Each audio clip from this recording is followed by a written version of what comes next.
What is up, guys? I hope you guys are having a blessed day so far. Welcome to 𝙄𝙩𝙬𝙚 podcast, interview 25. I got the one and only Waterboy, part of Muzik Jar, right? Yep, Mason Jar. Mason Jar. I said Muzik Jar. Mason Jar.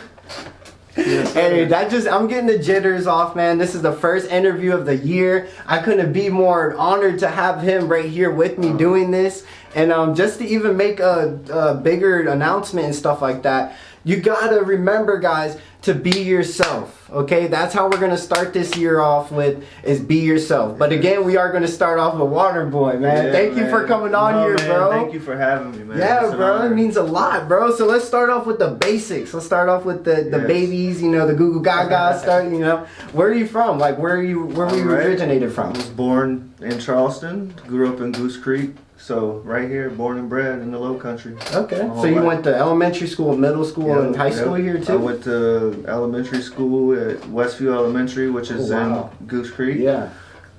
Went to Goose Creek High. Unfortunately, didn't graduate. Dropped out my senior year, and then got my GED when I was 24 or something like that. Okay. Never really used it, but I did get it. So I mean, you still use it every day because I know you're a genius, bro. I've been following you on social media for a while. I appreciate that. And social media is really powerful because you don't realize you can know somebody but not know them like personally. Yeah, man. It's like they say, like you're in like episode 200 of somebody else's life every day, and then they cut you off. You're like, hey man, what happened with that thing with your boyfriend or whatever? Like, we need that episode. We need it back every day, dude. So I do want to talk about social media and stuff more because that does play a big role in probably both of our lives. But I do want to kind of touch bases with like who you are and stuff. So did you have like any like traumatizing experiences growing up in like middle school and stuff like that made you like who you are now? Or was it like later on in life? Both. So middle school, I would say, I mean, elementary school was cool. Then towards the end of elementary, beginning of middle school, my parents got divorced, which I guess a lot of people have that same story. That plays a big role, you know? But my dad moved up to Charlotte, and then my mom remarried, and didn't get to see my dad a whole lot throughout my teenage years. We reconnected in my early 20s, but when I was 17, my son passed away from, complications at birth and things like that, which is with me and my wife have been together since middle school. So, both of us went through that together, and then 2 years later we had our son. So I would say like our first son, now I got a daughter, so I got a daughter and a son now, but our first son passed away. So that was obviously very traumatic, especially being 17. She was 15 at the time. So we definitely had to battle through that together, something that would probably break a lot of people. Yeah. But it also gave me a much deeper understanding of myself and the world, life and how precious it can be. And I mean, other than that, traumatizing, I mean, a couple years ago, my dad was had a traumatic brain injury, which I was there. We went up there, we were on the way to a show up in Virginia. So like the whole band, the whole group was there. We got to my dad's. He was like, "Oh, I got the moonshine. Like, we ready to have a good time." Right. Then right after midnight, man, he just he hopped on his 4-wheeler, and I'm like, "Nah, Pop, like nah." And then one obviously wrecked it. Was in a coma for a few weeks. So that was definitely another like. I don't know, it's probably 17, maybe I got like this bad luck with 17s or something. Maybe it's like every 17 years something terrible is going to happen. Yeah. So I don't know, hopefully I'm good for another 15 years now. But that was also an eye-opening experience, It showed me who really had held me down and who was there for me and my family. Showed me who wasn't, and some of them were part of my family, what I mean? So like I say, I mean, I think going through traumatic things, you learn like to really appreciate the blessings you have, and also it just humbles you, man. Where like some people are just so angry and just mad at life and just in general, and I think a lot of those people they've either suffered trauma and they haven't really dealt with it, or they just haven't had that type of trauma to change their perspective. You know what I'm saying? So or experiences, right? Like, because that plays, you know, that's kind of why I'm doing Rise to Elevate. If you know, it's like I'm here to talk about the experiences, the thing that made you who you are now. And you know, some people, I met people who've never had anything. Like, it was all peaches and cream their whole life. Right. You know what I'm saying? It's the weirdest thing how life goes. And, and sometimes that's harder than having trauma. You know, I mean, I don't know. A lot of people,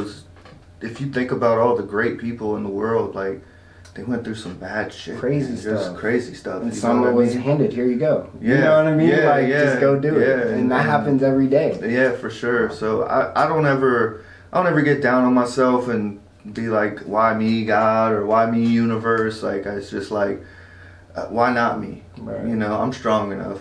I've proven it.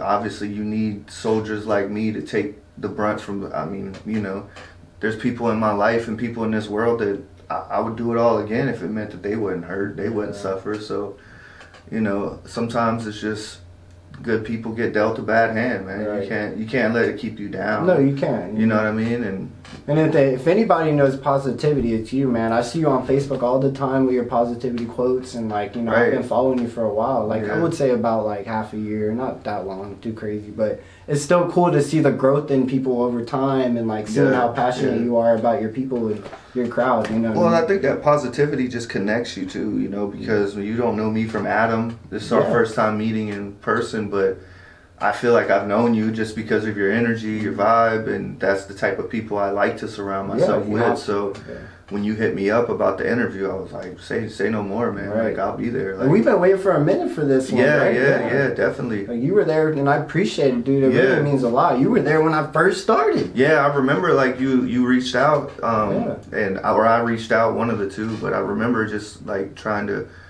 inspire you and motivate you. And that's how we started. It was actually you were motivating me, and I don't even think we got to that point, but like, I think in the comments we wrote about it, or live, I was like, I'm gonna interview you. I don't think we messaged it. Right. But either way, bro, and that's why it's strong, bro. Well, I do remember, like, when I first became friends with you, like, you were just starting up with the Rise to Elevate and doing your videos outside of Target, and and you were just like, hey, bro, like, what do you do, and this and that, and I was like, because of my posts and stuff, and like, I've always been a poet, like, since I was young. So, like, since elementary school, I wrote poetry, which eventually led me in to rapping and performing and stuff like that. But that's one thing you asked me, was like, where do you get this inspiration from? It's just like, I've always wrote, like, I've always just sat down with a pad, like, back in the day, like I said. So what's back in the day? Was that like middle school, and was that like during the time? And I don't hear me out. I don't mean to like be kind of weird, but during the time of like the parents stuff going on.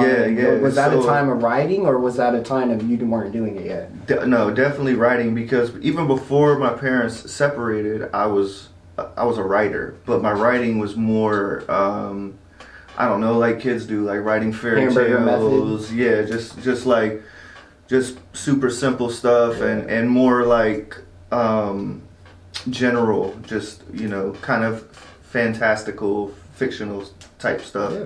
But once my parents split up, that's when I really started writing, like, introspective, and some of the stuff to be an 8-year-old or a 9-year-old. I look back, like, one of my aunts died from cancer, and like I got poems about it, and like, I'm like, what 8-year-old is really like writing feeling about that and feeling that type of things. But also I have to give credit to my mom as well, because her and I, since a young age, like, if we would have disagreements, we would just write each other. So like, if we had a problem, like, I'd wake up, there'd be a note by my bed, and she would put her feelings on the page, and then vice versa. So I would read it, accept it, go back, respond, leave it for her.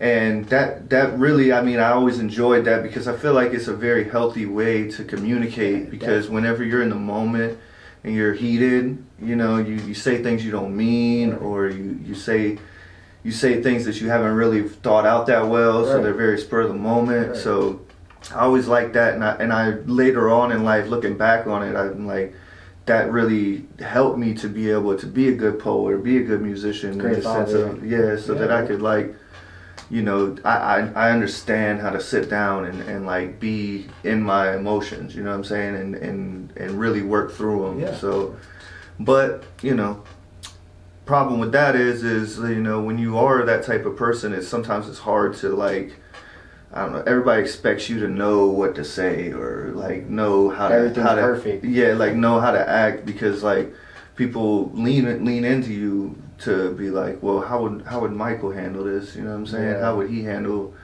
this situation, or what does he think about this? And it's like sometimes But that like, just makes you not just an icon, but an inspiration to people. Right. You know what I mean? Which yeah. is why you're here. That's why I'm here. It's what we're here. 100%. We're warriors. 100%. You know what I mean? We do Yeah. this, so. Yeah. Well, that's what I will say. I don't want the interview to come across ever like I'm complaining about it. No, or, yeah, you know yeah. what I but mean? you're explaining it. But man. it's That's just what yeah, this it's just is. trying to Your life, explain it, because you know? I think sometimes people are like, oh yeah, it just sucks to be smart, Right.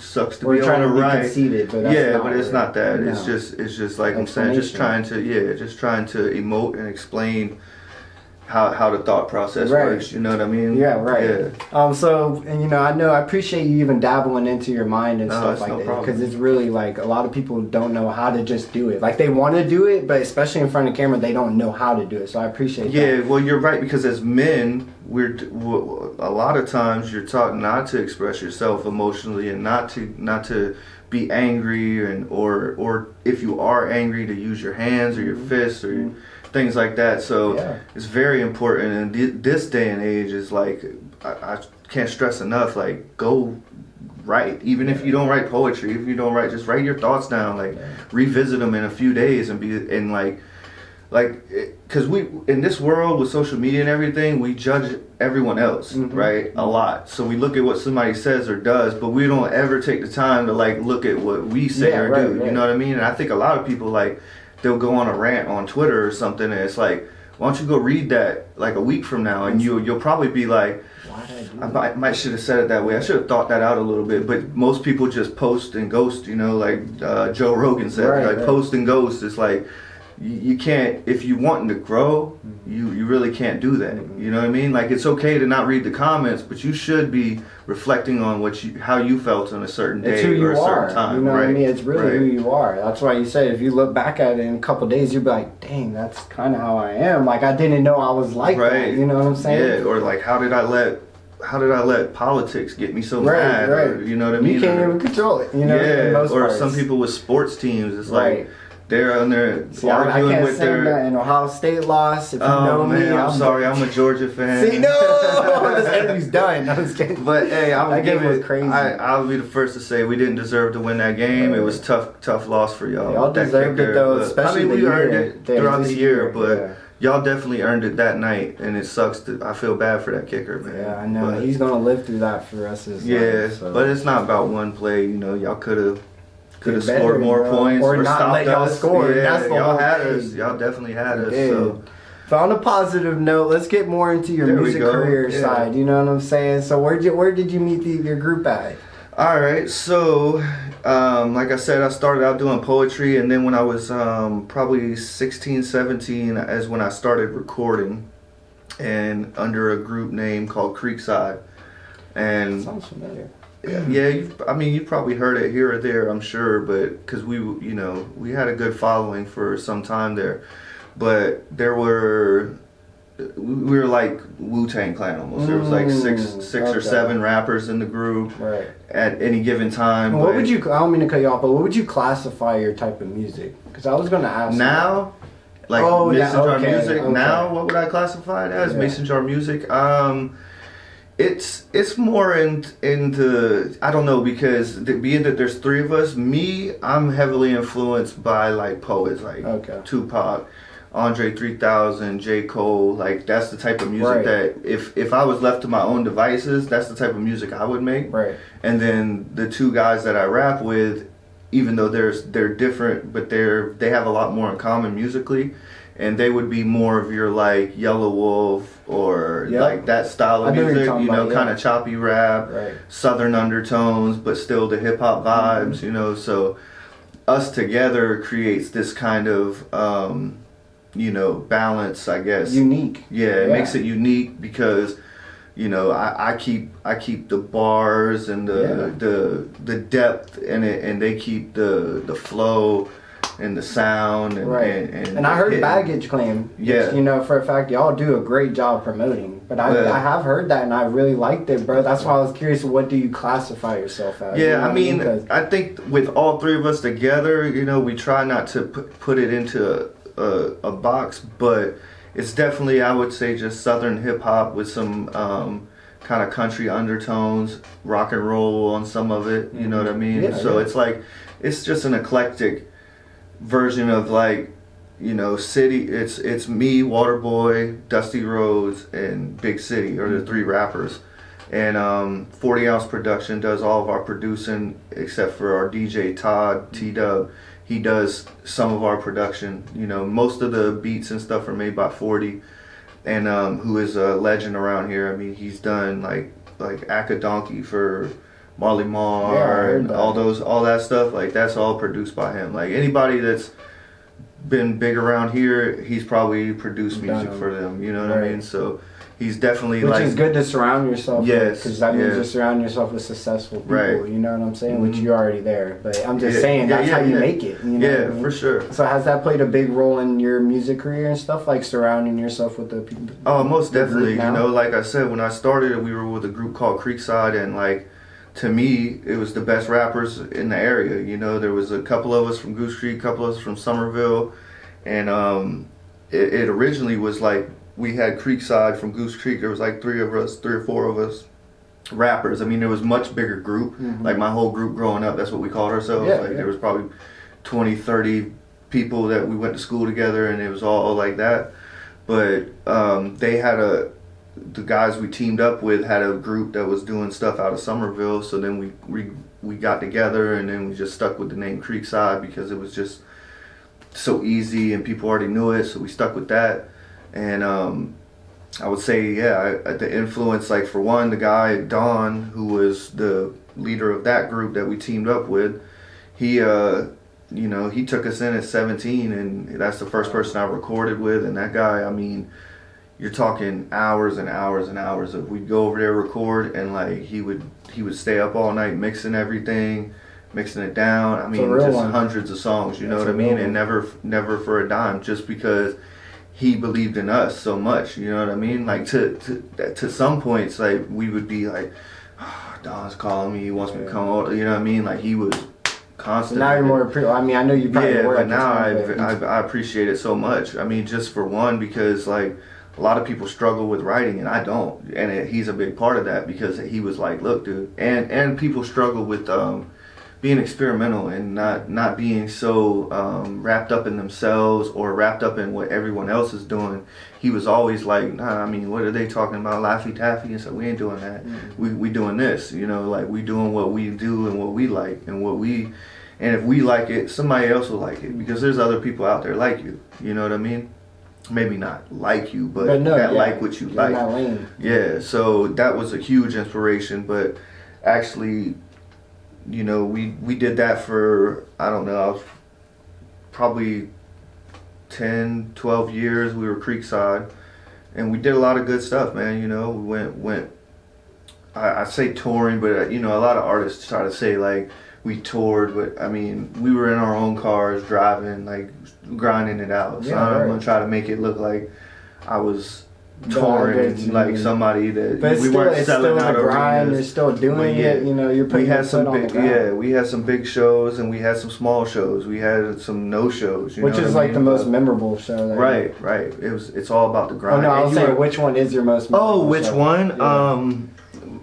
To now, with my whole body of work, would be Music Farm. Oh, okay. Downtown Music Farm? Yep. Yeah, and we did that like totally different than anybody. We rented it out ourselves and threw a show, and almost pretty much sold it out. You know what I mean? Congratulations! That's big, man. Yeah. I was just there for the Dave East concert, and it's not big, but you know, I mean, it's huge.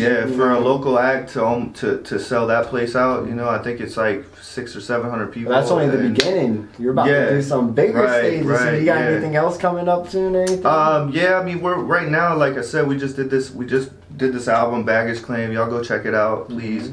It's on all streaming platforms. Check out our YouTube. We got our videos up. So right now we're gonna try to push this album.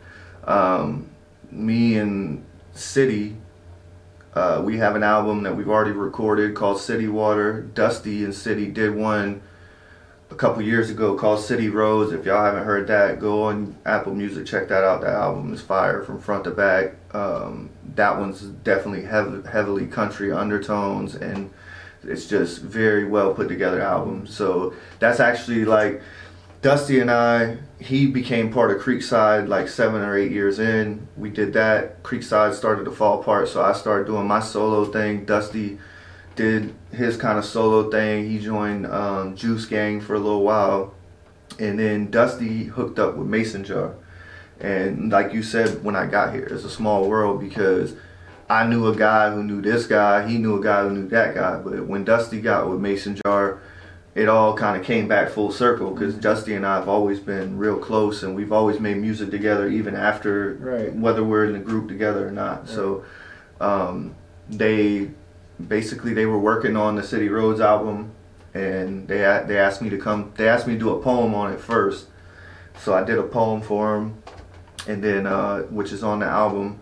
And then after the poem, they was like, "We want you to come through, bless us with a verse for one of these songs." You know what I mean? So I went over there, did that, and I actually did a verse for that album, and then for their compilation album, I did a verse. And the next morning, like, everybody was calling me like, "Dude, when you just gonna join the group, man?" Right. Like, you know, cause this time. They were like, "You're killing these verses, and the vibe's right. We need a." So were you going by Waterboy at the time too? Yeah, I mean, when I started out, I started out as H2O. Oh wow, oh that's dope. Yeah, so I was H2O forever. You drink water? yeah. Gatorade. Right. No, I started out when I was young. My boys called me Stretch because I was a lot skinnier than I am now, and tall and lanky. So that was like my first rapping name, I guess. Was Stretch, was like middle school and stuff. But then when I picked my own rap name, I went by H2O, and because at the time, and you're probably too young to even know this guy, but Drag On, he rolled with DMX. So Drag On was like a big, he wasn't huge, but he was big in that time when like the Rough Riders were big, stuff like that. And he had an album called The Opposite of H2O, and I love that album, so I would listen to that a lot. And not to mention, at that particular time in music, everyone was about hot boy. We had the Hot Boys, we had the opposite of H2O, which meant he was fire. We had everybody was about being hot, fire. So I was the H2O, the opposite of fire, the opposite of hot, like, you know, coming in smooth and not trying to, you know, be that opposite to everything else that was in the game already, you know, because you can't, to me, music is always about being yourself and different and not following a certain lane. But I still like H2O. I thought about going back to H2O, but a while back, you ever seen the show Gangland? Oh yeah, I've heard of it. I've never watched it. Yeah, so it's a show that came on probably like 10 years ago. It was a big show, and there was a gangster disciple on there, and his name was H2O. And after that, I kind of started using Waterboy moniker a little more because I was just like, I don't want people to think like I'm trying to be like Gotti or something like that. Like, I don't want to be H2O. So you did the smart move because Waterboy, in my opinion, sounds a lot better and more mature than H2O. Yeah, for whatever reason, you know. I mean, I don't necessarily like that it's boy, but yeah, I know. You know what I mean? I know somebody else going through that right now. Yeah, but at the same time, it's like, I don't know. I actually, Don that recorded us, Teflon is what his name was, or Capo, but he's the one that dubbed me that kind of. He always called me. People call me H. A lot of people call me H for H2O, or he gave me the name Waterboy. You know what I'm saying? Like, it was like a little nickname. Yeah. So I just ran with that, and that's what it's been for a while, and it went better for poetry. Because like I said, I haven't done them in a while. I'll pop out like twice, maybe 3 times a year and do a poetry show, because a lot of my homeboys throw their own poetry shows and stuff like that. Shout out my boy Joey, Mr. Enlightenment, my boy Carlos, Los the Host, like I could name drop a few other people and they would probably appreciate it, but I can't think of it right now. Yeah. But those guys, and there's ladies too that have just gave me the honor of coming through and blessing their poetry shows. But I was big on that for a while, and I felt like Waterboy went very well with the poetry. Yeah, so I definitely liked it for that. Yep. But that's cool though. So is there anybody like that you prominently like give your props to, like to give you the energy to do what you're doing, if that makes sense? I don't know if I worded that right. Like my biggest inspiration? Yeah, you could say that. Oh man, I don't know, man. Like I said, I was a huge Tupac fan, and I mean, if you mean somebody that's like in my life, we could do both. Well, yeah, I would say, you know, my mom definitely when I was younger. You know what I mean? Her and I now, we don't get to see each other or talk like we should, but in my youth, definitely I would say my mom, because she was just different than any other moms that I knew, you know what I mean? And sometimes to her detriment, I was allowed to kind of do whatever I wanted to do, but being that I was allowed to do whatever I wanted to do, I did just that, which is poetry, music. And I think that if I had a different mom that didn't let me do what I wanted to do, I wouldn't have had like Tupac posters. I like my room was full of poems that I was allowed to write on the wall. You know what I'm saying? I could decorate my room however I wanted.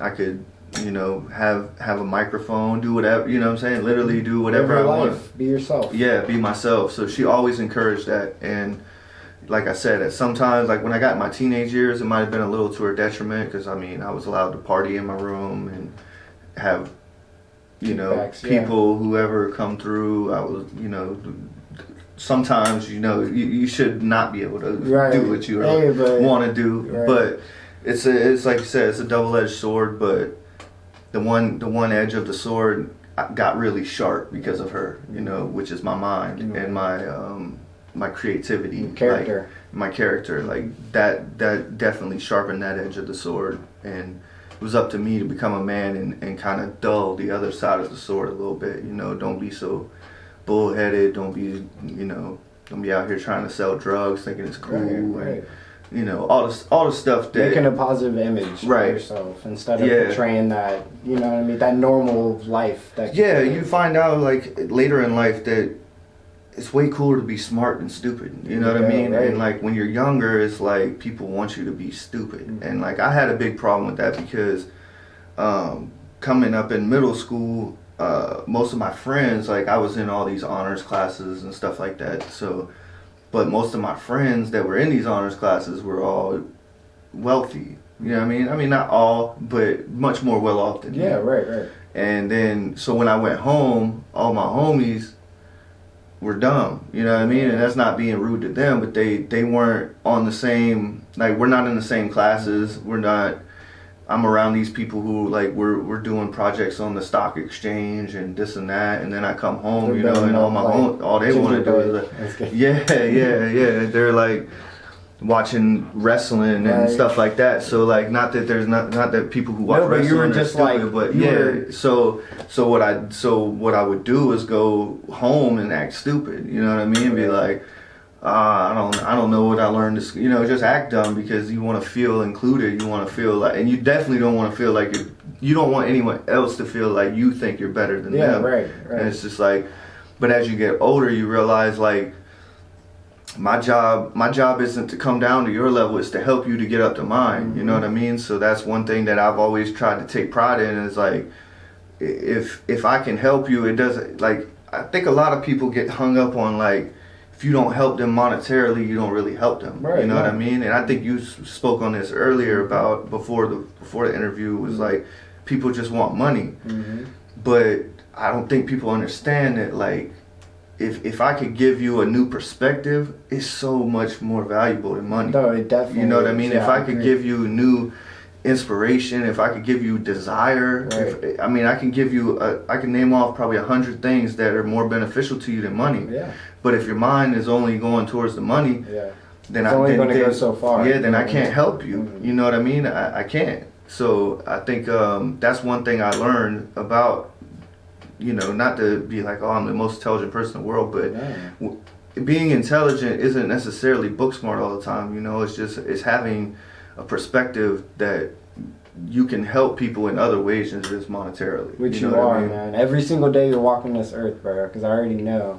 We're different, you know what I'm saying? Yeah. That's the thing with this world is, like, the people that feel different are afraid to actually show the different. Right. You know what I mean? Yeah, They're stuck. Right. And that's why I do Rise to Elevate. If you know me, you're always more than welcome to come reach out to me. And, like, kind of what you said, people think that helping thing it's real. What you just mentioned earlier, and if you're curious, rewind it back. Yes, and go back and listen to what he said, because this is what we do. You know? But no, I was gonna ask you, like, every single day you wake up, you know, you get the Waterboy swag going and everything. Can you be yourself every single day when you wake up? No.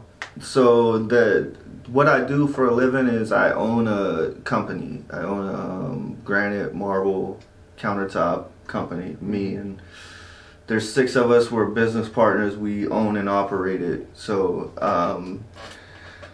that's one thing that I wish, if I could give anybody advice that's like your age, even younger, you know what I'm saying? Because I'm getting old. I got all this gray hair. You know, I'm in my 30s. That's style, man. It's a little salt and pepper. But if I could give anybody like that's like 17, 18, 19, 20, it's just like truly chase your dream, because I'm doing all right. Like I'm not here to complain and be like I'm wasting my life at this backbreaking job. Like I'm doing well, but my drive and personality is what got me there. But I could have used it much more at a younger age. I could have done it at a younger age, and I could have went so much more hard. But I didn't, because for one, I mean, like I said, I lost a child at 17, but then we had my son at, I was 19, my wife was 17. So I've pretty much been a kid with a kid for my whole life, you know, and then we just had my daughter, which we wanted her. I waited until we were like stable to get her. So she's 5. And she's a blessing, but like I said, it's a trade-off. You know what I mean? If you want to do what you want to do every day, then I'm not saying you can't do it with kids and a family, but it's gonna be way harder. You know what I mean? So if you're in a position now where like you don't have kids, go after it, bro. If you got a woman who's like there for you and gonna stick by your side, then that's great too, because it's good to have a team. But if you've got a woman and you're young, I'm not telling you go break up with your woman or nothing, but if she's not supportive of what you want to do in life, then she's obviously not your woman, man. Right. You know? So I'm just like, honestly, all I'm saying is if you're young and you don't have kids and you got parents, anybody that can help you and support you in a way that you don't have to go to work every day, because that was a big part of my life, was that once I became a teenager, when I turned 18, I had to get my own place. You know what I mean? Because my mom and my stepdad weren't doing well. You know what I mean? They went down a path of, you know, I don't want to demonize them on the camera, right? But they went on a bad path. You know what I mean? So I had no choice but to go get my own place. And at 18, when you get your own place, like I can't just wake up and go to the studio. Like I gotta go to work. You know what I mean? I can't. And I can't just take every show that I get, because I gotta pay these bills. And at the time, my girl's pregnant, so we're getting a place. My girl gets pregnant, and so like I got a baby to worry about. So I'm just saying, like, if you play it smart, you can do those things. Like you could be 19 and be like whatever you say your homeboy's doing. I'm gonna take the camper to California and just whatever. You know what I mean? And you can't do that you can, but I can't. No, I've got morals. I've got things I gotta stand on. Like you said, like my character isn't like that. Like once I get into a relationship, I'm loyal. You know what I mean? To my own detriment. So I'm in the same boat, man. I feel you. It's cool to just meet great like-minded people. Great like-minded people like us, because we have to talk about this stuff. You know what I mean? Like, for real, I think sometimes we're like horned in of our own minds that we don't even know who to talk to about, even our significant others, because you live with them every day. So You know what I mean? I don't know, you know. No, you're right. It's real, bro, and I appreciate the real answer to that, because a lot of times I have people come on here and say, yes, I can be myself, but that's not like the whole thing. Like, I want people to elaborate more on like if they can be themselves. Right. If you're a slave, don't take anything I'm saying offensive, but if you're a slave to the society of just working and not trying to build up your dream, what's happening? Yeah. 100%. Time is just flying. If you fly, you ever seen that movie In Time with Justin Timberlake? Yes, love there that you movie. go, bro. Yeah, It's time. It's on you there. know what I mean? It's on so, there. Well, you're 100% correct. I mean, like, with my music and all that, like, we've done well these last few years. We've gained a great following. We've opened up for some pretty good people and done some great things, but that's all with everyone having a family, everyone having jobs, everyone having lives outside of this. So, like, imagine if we all could just spend 40, 50 hours a week doing just that. Yeah, you know what I mean? Like, we'd probably be a lot further. So it can be done. But to answer your question, like, be myself, like, I'm always, I wake up every day and yes, I am always myself. You know what I mean? I own a company that sometimes we go to job sites and, like, people don't know I own the company. Right. I'm there with other owners, and like they don't even want to hear what I got to say because I got dreads, I got tattoos. I know, so they think that I'm the help. Right. You know what I mean? And I just laugh because they'll go ask this dude, and then he'll just turn around and ask me because I'm the one who knows. Right. You know what I mean? So it's like, okay, go ahead. Boss like, man moves. Yeah, judge a book by its cover all you want. So like, do I compromise who I am in a day-to-day? No, I don't. But do I get to wake up and be Waterboy every day and just go to the studio and, you know what I mean, write and record, like do what I really want to do, what I would love to do? Like for instance, I want to be a graphic designer, which nothing's holding me back with myself. Yeah, but I've always been good at that. I've always been good, like, I can't draw portraits and stuff like that, but I'm artistic, I'm creative, so I've always enjoyed doing that, so that's something I want to do. But as far as just being myself, yeah, I wake up and I am who I am. I stay true to who I am. I don't compromise for anybody, but I would obviously like to be pursuing my dream fully, you know, or you know. I know what you mean, like, not to make a bunch of money, which would be nice, but to make it enough to be able to pursue your 100%. I know what you know what I mean? Like, just be like, I could have what I have now, but do what I love to do. You know what I mean? And to spend time with your, you know, like your 100%, family and stuff like that. That's like the most important thing. So, definitely. You know, and I'm glad. I appreciate you. I really, really appreciate you taking time out to do this because, like you said earlier, and I only bring this up. I normally don't. But whatever you talk about, I forgot. Hold on. Dang, you said it earlier too. We'll just go with it. We'll bring it up. This is what happens when I get in interview mode. I'm just like question. Yeah, no, I like it though. I like it. You've asked very good and genuine questions and been introspective. So I really appreciate that, man. I think, like I told you when I came here, not to stroke your ego, but the reason I'm here is because I see you as a younger cat who has the thing that it takes. You know what I mean? There's gonna be growing pains, and you're gonna figure it out as you go. But I think that your character, your personality, the drive behind it and the passion about it is what we need. You know what I'm saying? Like, I see a lot of me in you. You know what I mean? When I was your age, I know I'm not crazy older than you, but you know, I got 10 years on you. So like 10 years ago, I see myself in you, and I hope that like 10 years from now, you're much farther than I am in that 10 years. You'll be right there with me, man. I mean, maybe. No, you know what I mean? Be. But I just mean in your life, not comparative it. to me, but just in your life. I think that if you stay on this trajectory in 10 years, you know what I mean? Like, you're going to be calling me to come to Austin, Texas at Joe Rogan's studio, you know what I mean? Or the Brilliant Idiots, you know what I mean? You're going to be on the Black Effect Network, you know what I'm saying? No, definitely, bro. And I'll be like, oh, I can't wait to come do your podcast, bro. You're doing way more than this podcast. We need you headlining. We need your whole crew there. I need South Carolina. I do this for my city, bro. I do this for my state. Yeah. You know, and that's why I say, you said you see what it Ali, I can't talk. You see something in me that whatever, you know what I mean? Yeah. But it's like, it's because we both been through traumatizing experiences and we both made it out of it, if that makes sense. No, There's always going to be bad times, but it's like, you know. It's how you handle it. Yeah, and I really appreciate that for real, because I really love hearing that, but like what I want people to really think is he's going to change the world for the kids. That's all I want to hear. Yeah. I don't want to hear like he's going to be Joe Rogan this, Joe Rogan that. All that stuff is it's and I don't want to go off on this because this is about but it's like 100%. You know what I'm saying? I know what you mean. I do like, this for the kids. Yeah. You don't want to be the next Joe Rogan. Yeah. You want to be the only Marco. Yeah, the only one who's here to make a change for what? Yeah. The kids. Yeah. That's it. And that's the way to look at it. No, it is. And I didn't I didn't lay it out that way, but that's what I mean. No, I know what you mean. So, it's just, I do it for the camera so people know, because I think some people got it twisted. Because when I celebrate like 1K subscribers, and you know, that's my job. Like I make it to something like that. That's a milestone for me. Yeah, you know? 100%. And I've had people use it against me, thinking that I'm trying to do this for clout and all this. Like it's not like that. Yeah, you know? I mean, those people obviously haven't sat down with you or really paid attention to or what know you're me doing, now, or know you now, because I don't know you. Yeah. Other than this 30, 45 minutes we've spent together, the last year of me just following you on socials. Right. So like,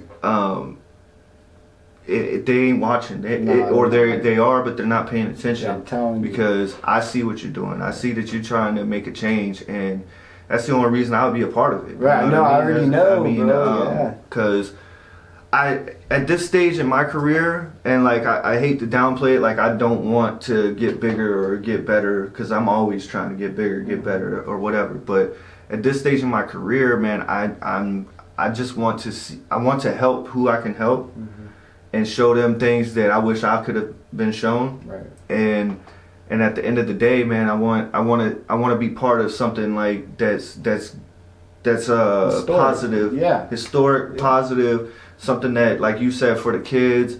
Like I was telling you, my boy Will moved over to Tulsa, and him and I have always had, we've always wanted to start our own school, called, like we've got rap, we've got, is like our two slogans, youth operating under cardinal knowledge. And officials would work. I forget, I had to look it up, but I'm blanking on it. But we want the youth to have a place and a space that they can learn, and it ain't all about like how well you do math or how well, you know what I mean? It's not like a brand new idea, but it's like, but it is an idea like that we've always looked forward to bringing to fruition, working with kids and giving kids things that we didn't have. So that's obviously one of my goals in life. But as far as Mason Jar, I hope that y'all go check out the album. We worked hard on it. Look for the City Water. Go check. We're social media. I didn't mean to cut you off. We're on everything, man. YouTube, TikTok, Instagram, Facebook. Our Facebook is probably the main hub to find out about shows and things like that. It's more of our like press release spot. Right. You know what I mean? But we're not as big on, obviously, like TikTok just came around, so we're all a little bit older. I think it's probably going to disappear soon because they got a lot of stuff going on. Definitely. But we do have a little bit of content on there, but I would say go on wherever you listen to music. We're on all of it. Apple Music, Amazon Music, Tidal, Spotify. Just look up Mason Jar Music. We got the new albums on there, Baggage Claim. Go check it out. Go on YouTube. We've got our videos up there. We've got some show performances and stuff like that you can check out. And that's it, man. If you need anything from us, hit us up. If you want us on a feature, like you can go on our socials and DM us. If you need us for a show, please DM us. We're booking at all times. And yeah, just keep up to date with us, man. If you want to see what we're about, I think it's something different, man. It's something that ain't been done around here. Because we're like a 7-piece band when we go on stage, man. We've got 3 rappers, a DJ, a guitarist, a bassist, and a drummer. Wow, so all the whole thing. Holy cow. Yeah, man. It's such a full sound, and it's so fun, man. I mean, if you come to it, it's like I don't even know how to explain it. It's like if Limp Bizkit were like real rappers, Right. You know what I mean? Yeah, like could that's actually rap. Like that's kind of the vibe it has. You know what I mean? So, which it's cool because it takes our music from the album and like just intensifies it. Yeah, you know, you right. put a rock guitar behind it and stuff like that. So we have a lot of fun with that. And we're looking Definitely forward gonna to come check out 2023. y'all's next concert. I really am gonna come. Yeah, out. man. I need to come see that and then hear everybody in the group too. 'Cause Yeah. it's always better when you work as a group instead of just solo dolo. You know what I mean? You wanna Yeah, make it's it always that- better with the team, bro. Yeah, dog, I agree. So again, hey, thank you for hopping on here. I know I just said that not too long ago, but it really means a lot, bro. Shout out to WATERBOY'S. Shout out to the whole crew. It really means a lot. In about like a year, you will catch him back on here, and you will see it. So I can't wait for you guys to see this one, but also the growth. You know what I mean? Yes. Because that's what's more important. So again, guys, stay true to yourself. I appreciate you guys taking time out to watch this interview, and can't wait for you guys to see the next one. Y'all have a blessed one. Peace.